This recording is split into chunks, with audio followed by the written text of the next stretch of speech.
dari dunia hingga akhiratnya. Amin ya rabbal alamin. Ahibail kiram, pada malam hari ini saya ingin mengingatkan diri saya dan segenap umat Islam bahwa Nabi yang kita peringati maulidnya pada malam hari ini adalah seorang Nabi yang diutus oleh Allah Subhanahu wa ta'ala sebagai rahmat untuk semesta alam.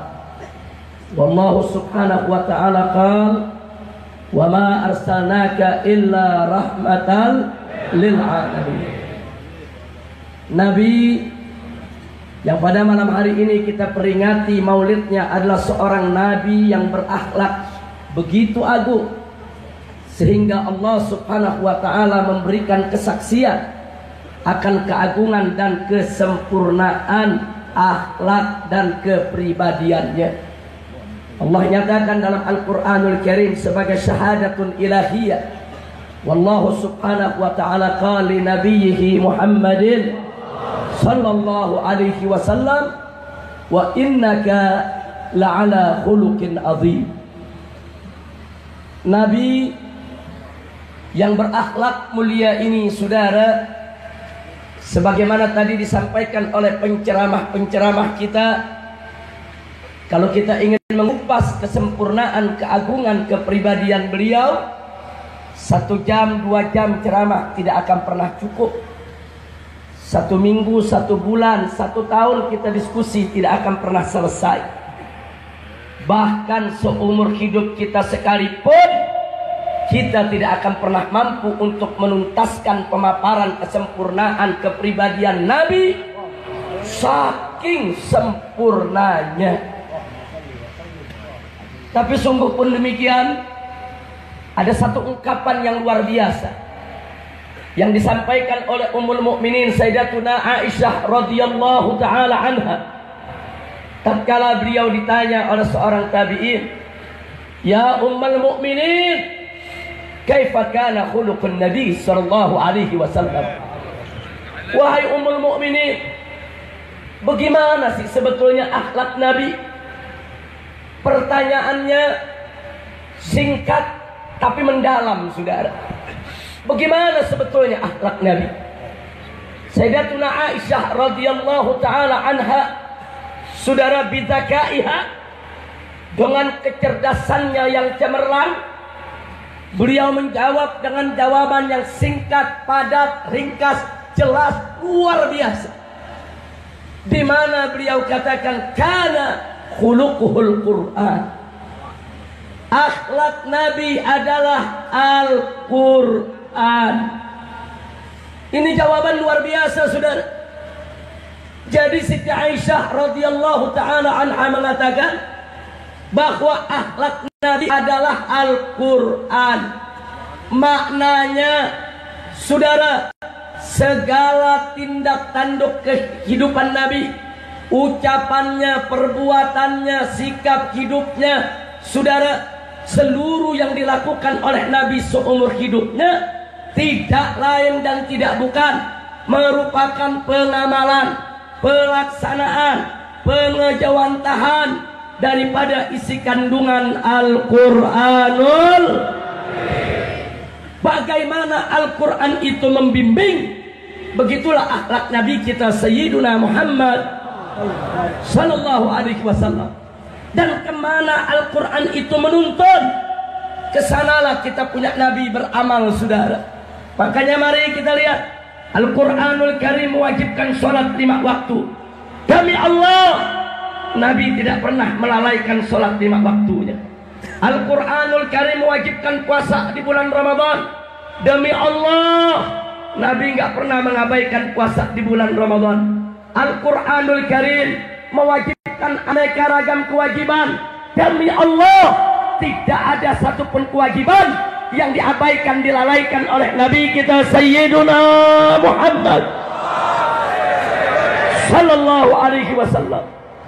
Dan Al-Quranul Karim mengharamkan perzinahan, mengharamkan perjudian, mengharamkan minuman keras, mengharamkan riba, mengharamkan pencurian, mengharamkan aneka ragam kemunkaran dan kemaksiatan.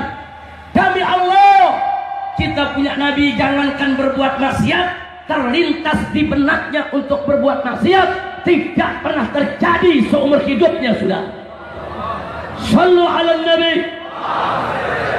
Saking sempurnanya.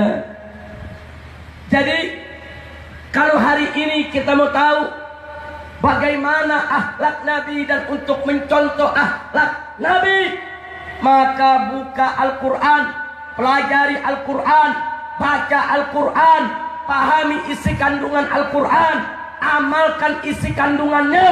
Itulah akhlak yang diamalkan oleh Nabi seumur hidupnya, saudara. Maka itu saya mau tanya semua yang ada di sini, siap berpegang teguh kepada Al-Quran? Siap amalkan Al-Quran? Takbir! Al-Quran innahu laqur'anun karim. Al-Quran itu kitab yang mulia, kitab yang suci, kitab yang tidak ada sedikit pun keraguan di dalamnya. Allah nyatakan dalam surat Al-Baqarah, faqala ta'ala, dzalikal kitabu la raiba fihi hudal lil muttaqin. Dzalikal kitab, Al-Quran itu adalah kitab suci. Kitab suci yang bagaimana? La raiba fihi, yang tidak ada sedikit pun keraguan di dalamnya, saudara. La raiba fihi, tidak ada sedikit pun keraguan di dalam Al-Quran. Maka itu para ulama salafan wa khalafan dari dulu sampai sekarang, mereka semua sepakat, saudara, man syakka bil Quran faqad kafar. Barang siapa yang ragu sedikit saja kepada Quran, maka dia sudah kafir, keluar dari Islam, saudara. Al-Quran kitab suci, Al-Quran kitab mulia, Al-Quran kitab yang tidak ada sedikit pun keraguan di dalamnya. Dan Al-Quran hudal lil muttaqin, merupakan petunjuk bagi orang-orang yang bertakwa. Wajib kita umat Islam menjadikan Al-Quran sebagai imam kita, sebagai pedoman kita, sebagai petunjuk kita, sebagai sumber dari segala sumber hukum. Dan hukum Al-Quran adalah hukum yang tertinggi. Tidak ada hukum yang lebih tinggi daripada hukum Al-Quranul Karim, sudah. Karena itu Allah perintahkan kepada Nabi alaihi salatu wassalam, sebagaimana tertera dalam surat Al-Maidah ayat 49, saudara. Apa Allah nyatakan kepada Nabi alaihi salatu wassalam? Wa anihkum bainahum bima anzalallah. Hei Nabi, hei Rasul, wa anihkum bainahum bima anzalallah, hukumlah di tengah-tengah mereka bima anzalallah, dengan apa yang telah diturunkan oleh Allah. Apa yang diturunkan oleh Allah? Al-Quran, saudara. Jadi Nabi diperintahkan oleh Allah untuk menegakkan hukum Al-Quran, untuk melaksanakan hukum Al-Quran, untuk menerapkan hukum Al-Quran di tengah-tengah umatnya, saudara. Dan Allah subhanahu wa ta'ala mengingatkan Nabi, wala tattabi ahwa'ahum, jangan sekali-kali hai Nabi, hai Rasul, kau ikuti hawa nafsu mereka. Hawa nafsu siapa? Hawa nafsu orang-orang kafir, orang-orang munafik yang ingin menyimpang dari Al-Quran, yang tidak mau tunduk kepada Al-Quran. Dan dalam surat Al-Maidah ayat 50, saudara, Allah sindir mereka yang tidak mau tunduk kepada hukum Al-Quran, yaitu hukum Allah subhanahu wa ta'ala. Apa Allah nyatakan untuk mereka? Mereka yang tidak mau tunduk kepada hukum Allah, yang tidak menjalankan hukum Al-Quran, saudara, Allah nyatakan apa hukmal jahiliyah yabghun. Apakah mereka menginginkan hukum jahiliyah? Apa mereka menginginkan aturan jahiliyah? Apa mereka menghendaki ketetapan jahiliyah? Selanjutnya Allah nyatakan, wa man ahsanu minallahi hukma. Siapa yang hukumnya lebih bagus daripada hukum Allah? Enggak ada, saudara. Saudara, al-istifham fi hadhil ayah lisajar. Saudara, pertanyaan dalam ayat ini untuk peringatan bagi kita semua. Jangan coba-coba, saudara, menggunakan hukum selain hukum Allah. Kenapa? Wa man ahsanu minallahi hukma liqaumin yuqinun. Bagi orang yang beriman, bagi orang yang berkeyakinan, tidak ada hukum yang lebih baik daripada hukum Allah subhanahu wa ta'ala. Betul? Betul? Saya mau tanya semua, jawab yang kompak. Hukum siapa yang terbaik? Hukum siapa yang terbaik? Hukum siapa yang Hukum siapa yang terindah? Hukum siapa yang terbagus? Siap tunduk kepada hukum Allah, siap junjung hukum Allah. Takbir, takbir. Sallu ala nabi. Selanjutnya saudara, kita bertanya, kalau Allah memerintahkan kita menerapkan hukumnya, dan Allah mengingatkan kita tidak ada hukum yang lebih baik daripada hukum Allah, pertanyaannya, bagaimana cara bisa menegakkan hukum Allah dengan mudah? Belum kita tanya, Allah udah jawab dalam surat Al-Maidah ayat 51, saudara. Kalau engkau ingin mudah menerapkan hukum Allah, jangan angkat orang kafir sebagai pemimpin. Kalau orang kafir kau angkat menjadi pemimpin, mana bisa hukum Allah dijalankan?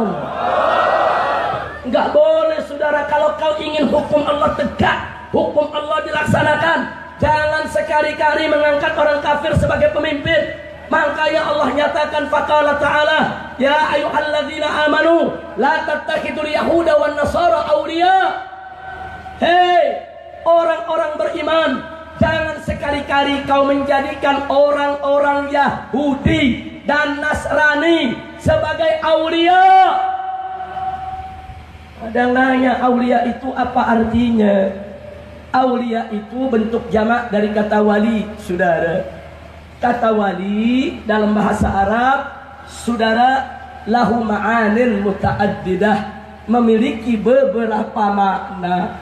Satu, ada yang maknanya teman setia. Dua, ada yang maknanya orang dekat. Makanya orang yang dekat dengan Allah disebut waliullah, artinya orang yang sangat dekat dengan Allah, saudara. Kemudian ada lagi artinya penolong, ada lagi artinya pelindung, dan ada lagi artinya pemimpin. Terlepas mau diartikan apa saja, yang jelas ulama semuanya sepakat, orang Islam haram mengangkat orang kafir sebagai pemimpin baginya, saudara. Nah kalau ada yang bertanya, oh tapi ayat itu kan artinya teman setia, artinya bukan pemimpin. Jadi yang dilarang itu mengangkat orang kafir jadi teman setia, bukan jadi pemimpin. Jawab jangan. Jawabnya gampang, kalau teman setia aja nggak boleh, apalagi jadi pemimpin. Jelas tidak? Jelas tidak? Loh kenapa saudara? Setiap teman setia belum tentu pemimpin, tapi setiap pemimpin wajib menjadi teman setia bagi yang dipimpin, saudara. Nggak boleh dia khianat kepada orang yang dipimpinnya, betul? Jadi kalau teman setia aja nggak boleh, apalagi pemimpin.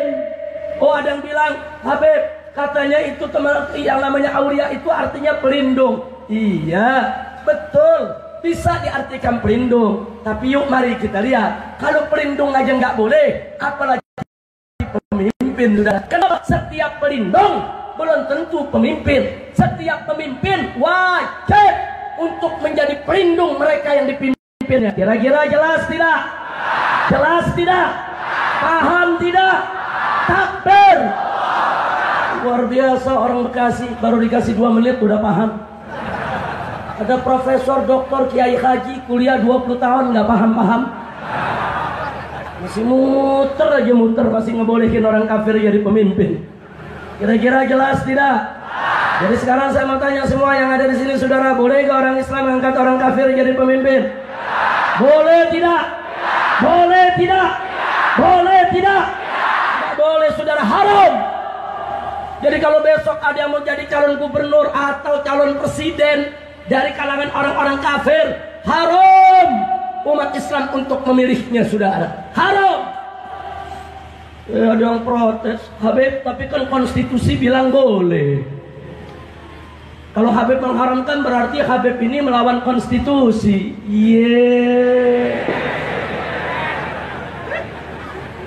Kita dibilang lawan konstitusi, saudara. Saudara, ada ayat suci, ada ayat konstitusi. Wahyu ilahi, sehingga harga mati wajib dipatuhi dan ditaati, tidak boleh direvisi dan diganti. Betul? Kalau begitu ayat suci mulia tidak? tinggi tidak, agung tidak. Nah, sedangkan konstitusi itu hasil buah pikiran manusia, saudara. Nah, karena dia hasil buah pikiran manusia, maka syaratnya tidak boleh bertentangan dengan wahyu ilahi, tidak boleh bertentangan dengan Al-Quran dan hadis Nabi. Saudara, kalau bertentangan wajib kita tolak. Kenapa? Sebab ayat suci selalu ada di atas ayat konstitusi. Kira-kira jelas tidak? Saya mau tanya, mana lebih tinggi ayat konstitusi atau ayat suci? Mana lebih tinggi ayat konstitusi atau ayat suci?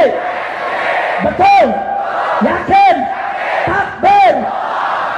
Kalau saya mengatakan seperti itu, bukan saya melawan konstitusi, bukan. Saudara, selama konstitusi itu sejalan dengan Al-Quran dan hadis Nabi, sejalan dengan hukum Allah dan Rasulnya, sejalan dengan aturan syariat Islam, saudara, kita sebagai warga negara Indonesia wajib untuk taat kepada konstitusi dan perundang-undangan. Betul? Siap taat konstitusi? Siap taat undang-undang? Takbir! Tapi manakala konstitusi bertentangan dengan ayat suci, bertentangan dengan Al-Quran dan hadis Nabi, bertentangan dengan hukum Allah dan Rasulnya, bertentangan dengan syariat Islam, saudara, haram untuk kita taati. Kepala jadi kaki, kaki jadi kepala, walaupun harus mati bersimbah darah, wajib untuk kita tegakkan ayat suci, saudara. Takbir! Takbir! Sallu ala Nabi. Gara-gara ngomong begini ditakut-takut ya, Habib Rizik ntar di penjara lagi.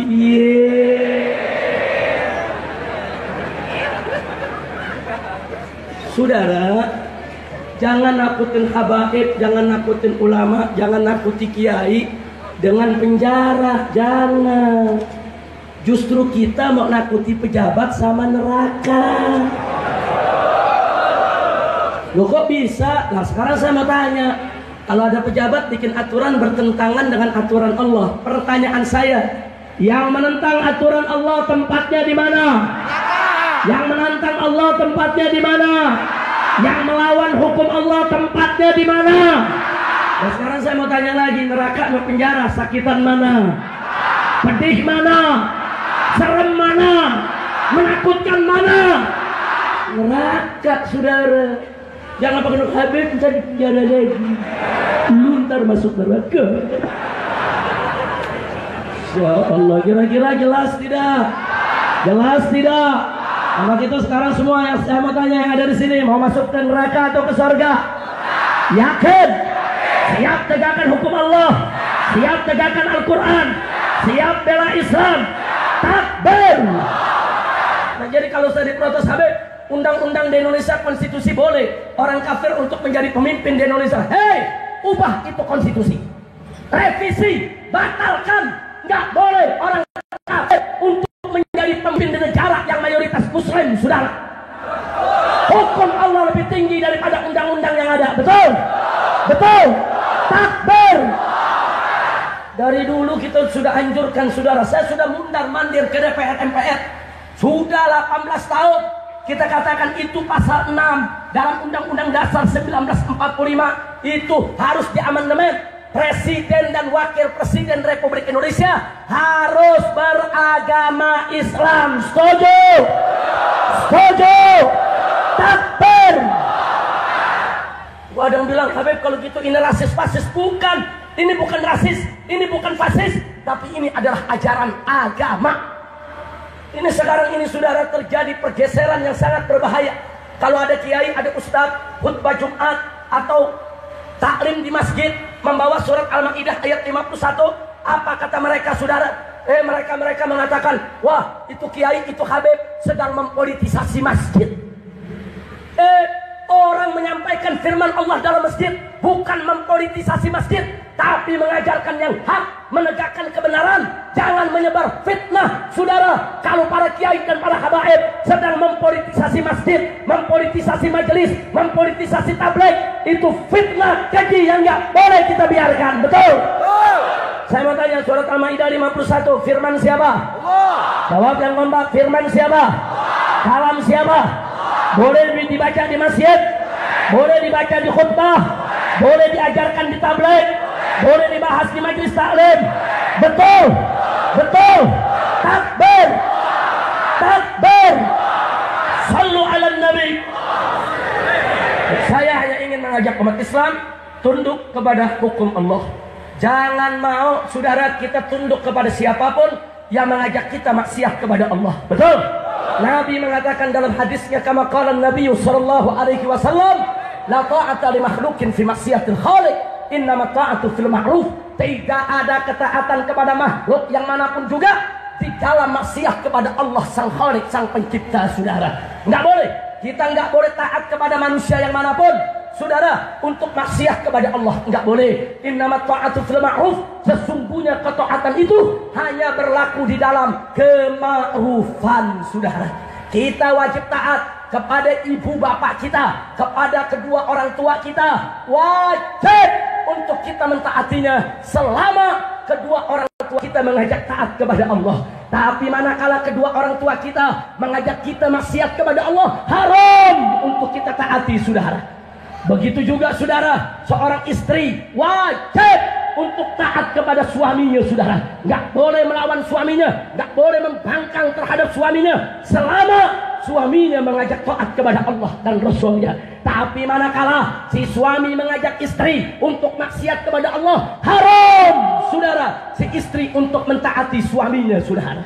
Tidak sampai di situ, seorang murid, saudara, wajib untuk taat kepada gurunya, untuk patuh kepada gurunya, saudara, selama si guru mengajak dia taat kepada Allah dan Rasulnya. Tapi manakala si guru mengajak dia untuk maksiat kepada Allah, haram si murid untuk mentaati gurunya, saudara. Begitu juga rakyat wajib untuk taat kepada pejabat, taat kepada pemerintah, taat kepada penguasa. Wajib kita taat kepada presiden, taat kepada menteri, taat kepada gubernur. Wajib selama mereka mengajak kita taat kepada Allah dan Rasulnya. Tapi saat mereka mengajak kita maksiat kepada Allah dan Rasulnya, haram untuk kita mentaati mereka, saudara. Kira-kira jelas tidak? Tanamkan itu dalam sanubari kita yang paling dalam, sudah. La ta'ata li makhluqin fi maksiatil khaliq, innama ta'a fil ma'ruf. Kira-kira jelas tidak? Jelas tidak? Baik, saya kasih contoh, saudara. Allah mengharamkan minuman keras, betul? Nabi mengharamkan minuman keras, betul? Presiden dan DPR bikin undang-undang minuman keras dibolehkan, saudara, untuk diperjualbelikan secara bebas di kita punya negeri. Saya mau tanya saudara semua yang ada di sini, mau ikut presiden atau ikut Allah? Mau ikut DPR atau ikut Nabi? Yakin? Betul?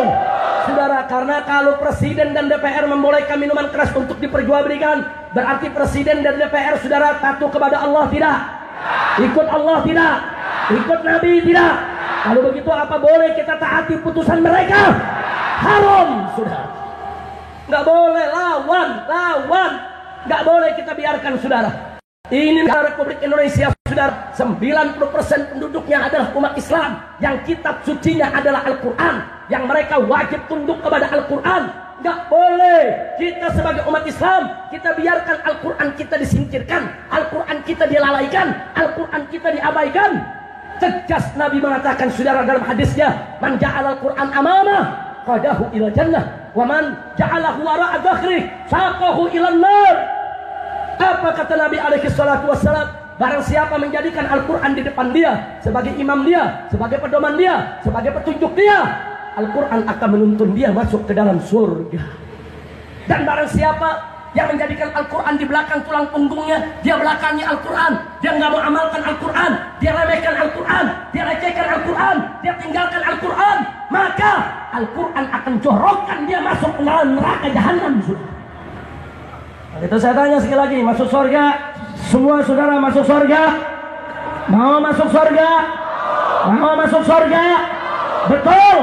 Kalau begitu siap pegang teguh Al-Quran, siap baca Al-Quran, siap pelajari Al-Quran, siap dalami Al-Quran, siap amalkan Al-Quran, siap bela Al-Quran. Takbir. Sallu ala Nabi. Nah, inilah saatnya saudara, Allah menganugerahkan kepada kita. Saudara, kalau bukan karena pertolongan Allah, sampai hari ini mungkin kita umat Islam masih kebingungan bagaimana cara membela Al-Quran, saudara. Karena kita dikelilingi oleh kekuasaan-kekuasaan yang begitu luar biasa, yang selalu menekan dan mengintimidasi umat Islam. Tapi alhamdulillah, Allah berikan anugerah. Tatkala surat Al-Maidah ayat 51 dinistakan, dihina, saudara, Allah gerakkan hati umat Islam di berbagai daerah, saudara. Dari Sabang sampai Merauke, mereka tergerak, mereka marah, mereka punya semangat untuk membela Al-Quran, saudara. Dan alhamdulillah, padahal pertama kali kita laporkan pada tanggal 6 Oktober kasus penistaan kepada Al-Quran, tidak ada perhatian dari pemerintah, saudara. Padahal Pak, padahal Bu, kalau laporan saat itu diperhatikan, diproses, diadili, tanpa ada hiruk pikuk keributan, saudara, apapun hasil keputusan pengadilan, mungkin kita pasrah. Kalau waktu itu diproses dengan benar, saudara, mungkin andai kata pun putusan pengadilan membebaskan yang bersangkutan, saudara, membebaskan yang bersangkutan ketika itu, mungkin kita hanya bisa pasrah, kita hanya bisa terima putusan tersebut karena diproses dengan baik, saudara. Tapi subhanallah, kehendak Allah lain. Tanggal 6 kita laporkan, saudara, tidak diproses, dilindungi penista agama, saudara. Sampai akhirnya digelar aksi bela Islam yang pertama pada tanggal 14 Oktober. Begitu, saudara, hampir 200.000 umat Islam turun, saudara. Ketika aksi bela Islam yang pertama baru diproses. Jadi itulah hikmah aksi bela Islam yang pertama, membuat kasus penistaan agama yang tidak diproses menjadi diproses. Tapi kemudian setelah diproses, nggak berani mereka menjadikan yang bersangkutan sebagai tersangka, saudara. Tetap masih dilindungi. Bahkan pihak aparat, saudara, membuat pernyataan di media, saudara, yang terkesan membela yang bersangkutan. Bahkan polisi mulai jadi juru bicara penista agama, saudara. Luar biasa. Sampai digelar daripada aksi bela Islam yang kedua tanggal 4 November yang dikenal dengan nama aksi 411, saudara. Baru dijadikan tersangka. Itu hikmah aksi bela Islam yang kedua. Tapi setelah dijadikan tersangka, saudara, nggak berani mereka untuk nahan, saudara. Bahkan untuk mempercepat pengadilan diulur-ulur, saudara. Akhirnya terjadilah aksi bela Islam yang ketiga, yaitu pada tanggal 2 Desember. Baru, saudara, ramai-ramai mereka dipercepat ke kejaksaan, dipercepat ke pengadilan, yang saat ini sidangnya sudah mulai berlangsung, saudara. Lalu permainan apa lagi yang mereka memainkan, saudara? Kalau pengadilan ini ternyata pada akhirnya harus membebaskan yang bersangkutan, jangan salahkan umat. Kalau besok umat bukan lagi menggelar aksi bela Islam keempat, tapi umat Islam bisa revolusi di mana-mana, saudara. Takbir, takbir, sallu ala nabi. Jadi saat ini, saudara, ada upaya dari pihak pemerintah mempengaruhi para ulama, para kiai, para habaib di beberapa tempat. Apa kata pemerintah? Ini kan sekarang pengadilan sedang berjalan. Ayolah para habaib, para kiai, para ulama, kita serahkan saja kepada hakim putusannya. Kalau memang diputuskan salah di penjara, ya silakan di penjara. Tapi kalau putusannya nggak salah, ya para ulama mesti legowo dong, mesti lapang dada dong. Kalau diputuskan nggak salah, ya nggak di penjara, harus dibebaskan. Hati-hati, saudara. Ini jebakan, saudara. Hati-hati. Nah, kalau itu yang dikatakan, jawabnya seperti yang saya katakan tadi. Kalau dari hari pertama kami laporkan, kalian langsung proses secara baik, kemudian sampai ke pengadilan, kalian vonis dia bebas, mungkin kami masih bisa terima. Tapi untuk diprosesnya saja perlu aksi bela Islam 1, untuk dijadikan tersangkanya perlu aksi bela Islam 2, saudara. Untuk dipercepat pengadilannya perlu aksi bela Islam 3. Korban sudah berjatuhan di mana-mana, yang meninggal dunia, yang luka, saudara, sudah bikin heboh nasional. Terus sekarang seenaknya kau katakan kalau putus bebas kami harus terima, kurang ajar. Insyaallah, begitu saya mau tanya semua yang ada di sini, saudara. Kalau besok saudara penista agama dibebaskan, saudara, pertanyaan saya, Anda mau pilih aksi saudara damai atau revolusi? Revolusi. Pilihan yang kedua, Anda mau pilih aksi super damai atau revolusi? Pilihan yang ketiga, Anda mau aksi hiper damai atau revolusi? Yakin mau revolusi? Siap revolusi? Takbir! Jadi kalau saya sampaikan ini umat jawab revolusi, jangan kemudian pemerintah mengatakan Habib Rizik sedang menggerakkan makar di mana-mana. Ini bukan makar, saudara. Ini bukan makar, ini bela agama. Baik, sebelum saya akhiri, saudara, mau tahu arti makar? Mau tahu arti makar? Betul. Buka surat Al-Anfal ayat 30, saudara. Wallahu subhanahu wa ta'ala qala wa idh yamkuru bikal ladzina kafaru liyuthbituka aw yaqtuluka aw yukhrijuk wa yamkuruna wa yamkurullah wallahu khairul makirin. Shadaqallahul azim. Allah menyatakan dalam Al-Quran, wa idh yamkuru bika, tatkala mereka berbuat makar kepada engkau wahai Nabi, tatkala mereka berbuat makar kepada engkau wahai Rasul. Siapa mereka? Alladzina kafaru, orang-orang kafir. Untuk apa mereka berbuat makar? Liyuthbituk, untuk menahanmu, untuk menangkapmu, au yaqtuluk, atau untuk membunuhmu, au yukhrijuk, atau untuk mengusirmu. Wa yamkuruna wa yamkurullah, mereka orang-orang kafir berbuat makar untuk membungkam dakwahmu wahai Nabi. Wa yamkurullah, dan Allah membalas makar mereka. Wallahu khairul makirin, dan Allah sebaik-baiknya pembalas makar. Jadi kalau gitu makar dari bahasa Indonesia atau bahasa Arab? Bahasa Indonesia atau bahasa Arab? Makaro yang kuru makron, saudara. Secara bahasa artinya memperdayakan atau tipu daya. Tapi secara terminologi istilahan, yang dimaksud makar adalah upaya jahat untuk membungkam kebenaran, saudara. Nabi berdakwah difitnah oleh orang-orang kafir, itu namanya makar, saudara. Nabi berdakwah dicaci maki orang-orang kafir, itu makar namanya, saudara. Nabi berdakwah, saudara, kemudian Nabi mau dibunuh oleh orang-orang kafir, itu namanya makar, saudara. Jadi, saudara, dulu para nabi dan para rasul, tatkala mereka berjuang, saudara, mereka menghadapi makar-makar musuhnya, saudara. Kira-kira jelas tidak? Jelas tidak? Jadi membungkam kebenaran itu makar, saudara. Merusak keadilan itu makar. Menyerang yang hak itu makar. Mengganggu para nabi itu makar. Mau bunuh nabi itu makar. Mengusir nabi itu makar, saudara. Mengganggu dakwah nabi, itulah yang disebut. Kira-kira jelas tidak? Nah, sekarang Nabi katakan al ulama warathatul, ulama itu pewaris para nabi. Jadi sehingga para ulama wajib mewarisi ilmu Nabi, akhlak Nabi, adab Nabi, dakwah Nabi. Termasuk para ulama wajib siap untuk mewarisi resiko dakwah Nabi, saudara. Resiko dakwah Nabi, saudara. Orang-orang kafir, saudara, menyerang Nabi dengan makar penangkap, makar pembunuhan, makar pengusiran. Sehingga ulama manapun yang menjadi warasatul anbiya saat ini, saudara, harus siap untuk menghadapi makar-makar musuh tersebut, saudara. Kira-kira jelas tidak? Jelas tidak? Jelas tidak? Jadi paham yang artinya makar, betul? Nah sekarang saya mau tanya, kita kumpul di Monas pada tanggal 22 Desember yang lalu, rame-rame kita baca selawat, betul? Saya mau tanya, baca selawat makar bukan? Makar bukan? Rame-rame kita baca Quran, betul? Baca Quran makar bukan? Makar bukan? Rame-rame kita zikir di mana, saudara, betul? Saya mau tanya, zikir makar bukan? Makar bukan? Rame-rame kita sholat Jumat berjamaah, betul? Saya tanya, sholat Jumat makar bukan? Makar bukan? Yang makar yang mana?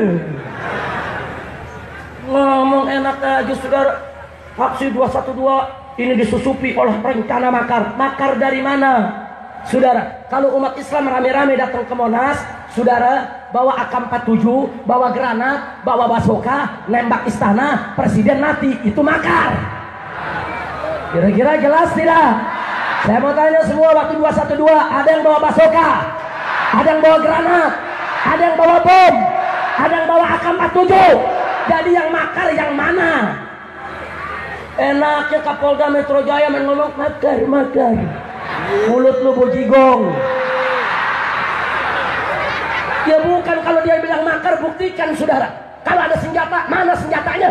Kalau ada bom, mana bomnya? Saudara, mana ada serangannya saudara? Siapa yang menyerang presiden? Gak ada, malah presiden ikut kasih sambutan. Betul? Betul?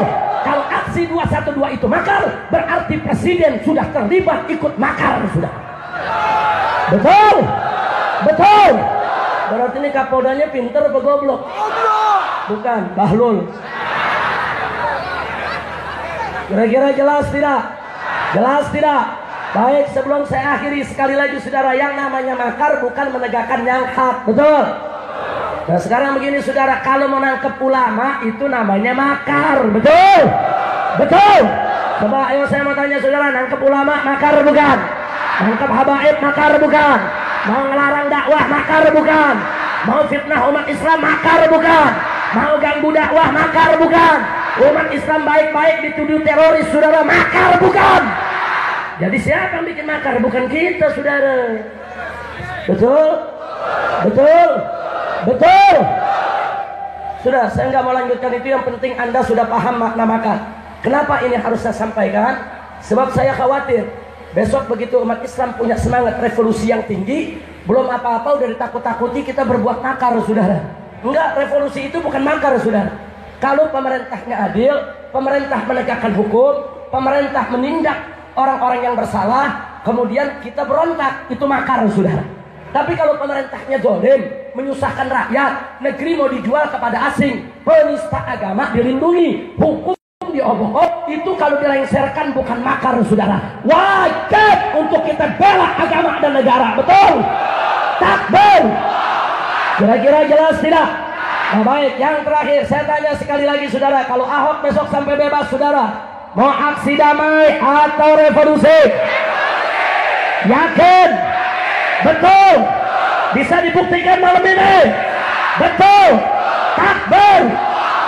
Tapi jujur saya tanya, kalau pemerintahnya adil, pemerintahnya bagus, penista agama dihukum, rakyat tidak dibikin susah, negeri tidak dijual ke negara asing saudara, rakyat disejahterakan saudara, apa perlu revolusi? Apa perlu revolusi? Enggak saudara, malah kita bela pemerintahnya. Betul? Betul? Makanya kita sampaikan kepada Bapak Presiden, kami bukan musuh Anda, kami tidak melawan Anda, kami tidak benci Anda, kami ingin Anda perhatikan rakyat, Anda bela rakyat, Anda jaga negeri, Anda tegakkan hukum, Anda ikut bela Islam, Anda hukum itu yang menista agama. Betul? Kalau Anda lakukan itu, kami bela Anda, kami dukung Anda, kami bukan orang-orang pemberontak. Betul? Takbir. Sekali lagi saya tanya, kalau pemerintah adil, pemerintah benar, pemerintah betul, mimpin negara, perlu revolusi? Boleh saudara. Tapi sebaliknya saudara, kalau penista agama dilindungi, negara dijual ke asing, rakyat digusur sana sini, kemiskinan makin merajalela, hukum diobok-obok, Islam dihina-hina saudara, revolusi jangan. Siap revolusi? Takbir. Nah itu saya tanya sekali lagi, kalau Ahok dibebaskan saudara, mau aksi damai atau revolusi? Mau aksi super damai atau revolusi? Mau aksi hiper damai atau revolusi? Betul? Yang setuju revolusi berdiri. Takbir. Takbir. Takbir. Al-Quran imam kami, Al-Quran pedoman kami, Al-Quran petunjuk kami, Al-Quran satukan kami. Semua Al-Quran imam kami, Al-Quran pedoman kami, Al-Quran petunjuk kami, Al-Quran satukan kami. Aksi bela Islam, aksi bela Islam, aksi bela Islam, Allah Allahu Akbar. Aksi bela Islam, aksi bela Islam, aksi bela Islam, Allah Allahu Akbar.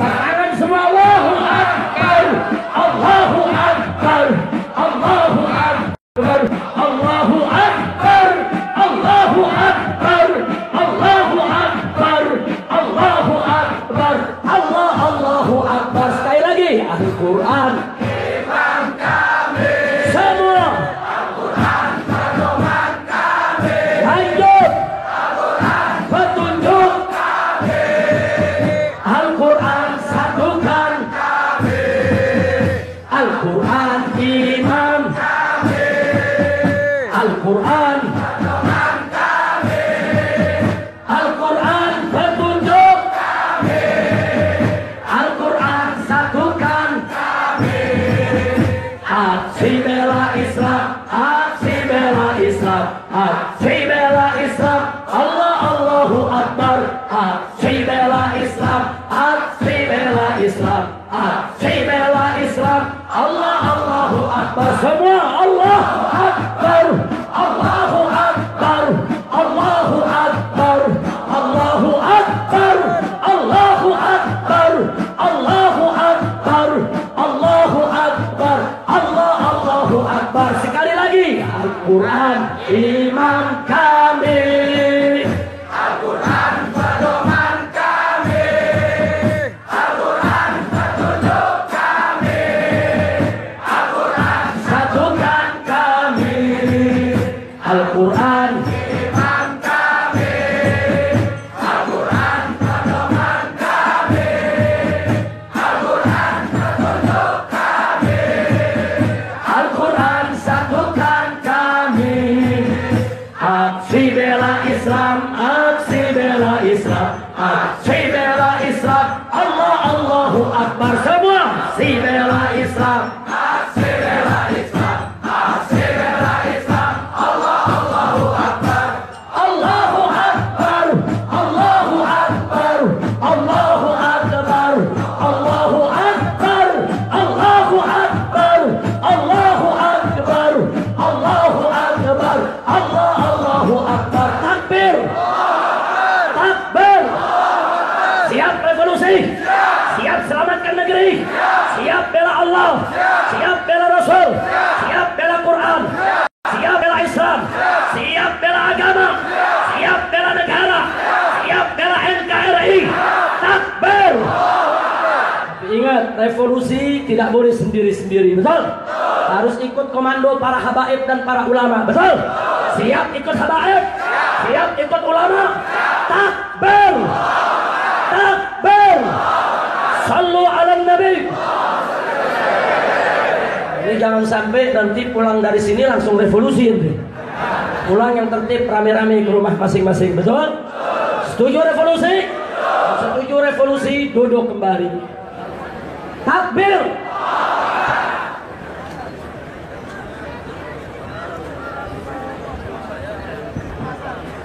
Cukup yang saya sampaikan sampai di sini.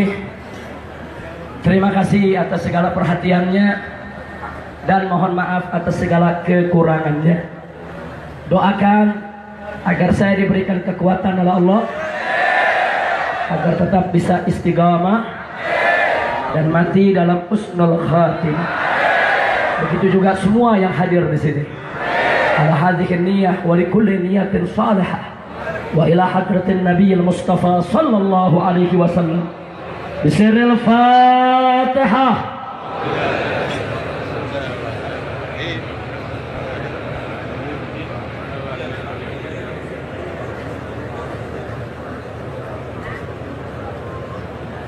Sekali lagi baca surat Al-Fatihah khusus untuk sahibul majlis, untuk Al-Habib Ahmad bin Saleh Al-Attas dan seluruh anggota keluarga serta jamaahnya dan para sahabat serta para tamunya malam hari ini.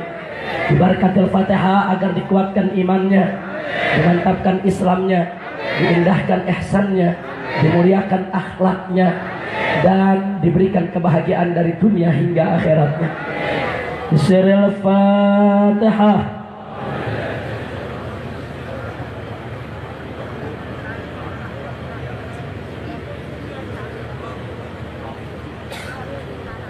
Taqabbalallahu minna wa minkum fataqabbal ya karim. Jangan ada yang bergerak dari tempatnya. Masih ada Habib Hamidun Nagib, Syekh Abu Bakar dan lainnya. Kita tertib, tidak bubar kecuali kalau sudah diizinkan oleh tuan rumah. Setuju? Setuju? Takbir. Sallu ala Nabi. Hadani Allah wa iyyakum ila siratikal mustaqim. Wallahul muwaffiq ila aqwamit thariq. Wassalamualaikum warahmatullahi wabarakatuh.